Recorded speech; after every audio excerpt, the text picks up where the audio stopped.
Hi friends, welcome to Sathya lifestyle channel. இன்னைக்கு நம்ம பார்க்க போற ரெசிபி வந்து ஒரு அரிசி ரவையில உப்புமா தான் பார்க்க போறோம். அது எப்படி பண்ணலாம்ன்றதை இப்ப பார்க்கலாம். இந்த அரிசி உப்புமா பண்றதுக்கு நான் வந்து எண்ணெயை நல்லா ஹீட் பண்ணி வச்சிருக்கேன். இதுல வந்து நம்ம ஃபர்ஸ்ட் கடுகு, உளுத்தம் பருப்பு, கடலை பருப்பு போட்டு தாளிச்சுக்கலாம்.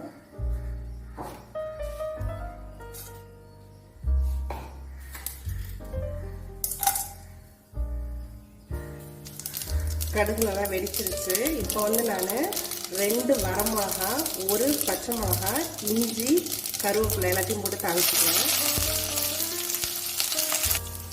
ஆனியன் ஆட் பண்ணிக்கிறேன். நான் வந்து நல்லா ஒரு 1.5 வெங்காயம் எடுத்துருக்கேன். பெரிய வெங்காயம் பெருசு நல்லா எடுத்திருக்கேன். இதில் கொஞ்சம் ஆனியன் நிறையா இருந்தால் தான் நல்லாயிருக்கும். அதனால நான் கொஞ்சம் கூட போட்டிருக்கேன். இதில் வந்து நான் வந்து உப்பு ஆட் பண்ணிக்கிறேன். நான் நல்லா 1 ஸ்பூன் ஃபுல்லாகவே போட்டுக்கிறேன். நான் வந்து 1 கப் வந்து அரிசி உப்புமாவுக்கு 1 கப் எடுத்திருக்கேன். அரிசி ரவையாக உள்ள அரிசி, அதனால நான் வந்து ஃபுல் இது வந்து உப்பு சேர்த்துக்கிறேன். இதில் வந்து நான் ஒரு 1/4 பீஸ் தான் தக்காளி சேர்க்குறேன். இதில் ரொம்ப சேர்க்கல, சும்மா ஒரு லைட் புளிப்பு டேஸ்ட் வரதுக்காக ஒரு 4-5 பீஸ் தான் சேர்த்துருக்கேன். ரொம்ப சேர்க்க வேண்டாம். இதையும் நல்லா நம்ம வதக்கி எடுத்துக்கலாம். இதில் நான் கொஞ்சமாக பெருங்காயம் ஆட் பண்ணிக்கிறேன்.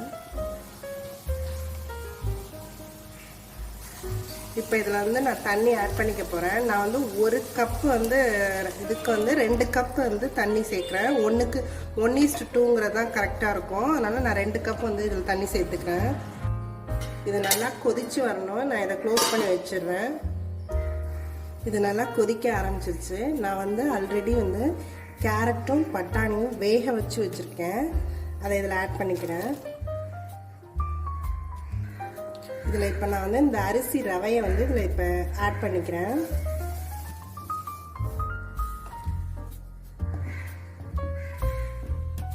இது நல்லா நம்ம கிளறிட்டு க்ளோஸ் பண்ணி வச்சிடலாம். ஒரு 10 மினிட்ஸ் ஆகும் இது இதாகிறதுக்கு. நான் சிம்மில் தான் வச்சுருக்கேன்.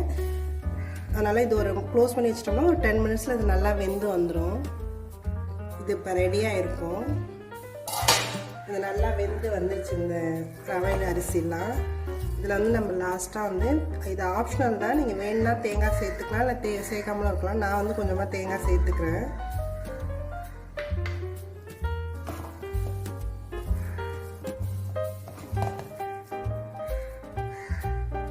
லாஸ்ட்டாக கொஞ்சமாக கொத்தமல்லி ஆட் பண்ணிக்கிறேன்.